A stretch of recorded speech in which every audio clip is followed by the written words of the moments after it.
তিনি নমস্কাৰ মই শ্যাম সুন্দৰ আজিৰ এই ভিডিঅ'ত অসমীয়া আখৰৰ আদি অংশ 180 ডিগ্ৰী কোণৰ মাত্ৰা চিন প্ৰয়োগ কৰি 180 ডিগ্ৰী কোণৰ পূৰ্ণ মাত্ৰাৰ আখৰ 8টা কেনেকৈ একেপাকে লিখিব পাৰে তাকে আলোচনা কৰিম। এই চিনটো হৈছে 180 ডিগ্ৰী কোণৰ মাত্ৰা চিন।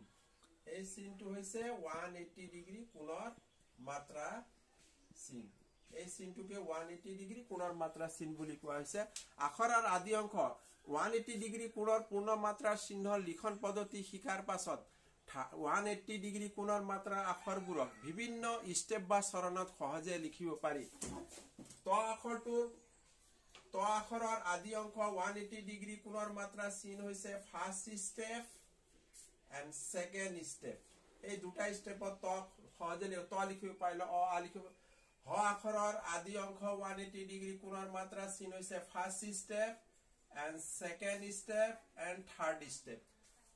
হ লিখিব পাৰিলে হৰসৈ লিখিব পাৰি।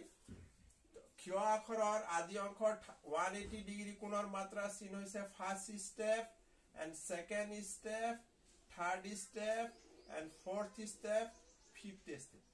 পাঁচটা স্টেপত আমি সহজে লিখিব পাৰি। দীৰ্ঘই আখৰৰ আদি অংশ 180 ডিগ্ৰী কোণৰ মাত্ৰা চিন হৈছে first step and second step and third step, fourth step. ভ আখৰৰ আদি অংশ হৈছে 180 ডিগ্ৰী কোণৰ মাত্ৰা চিন first step, second step and third step. ভিডিঅ'টো ইমানেই। ভিডিঅ'টো ভাল পালে লাইক আৰু কমেন্ট কৰিবলৈ নাপাহৰিব। ধন্যবাদ।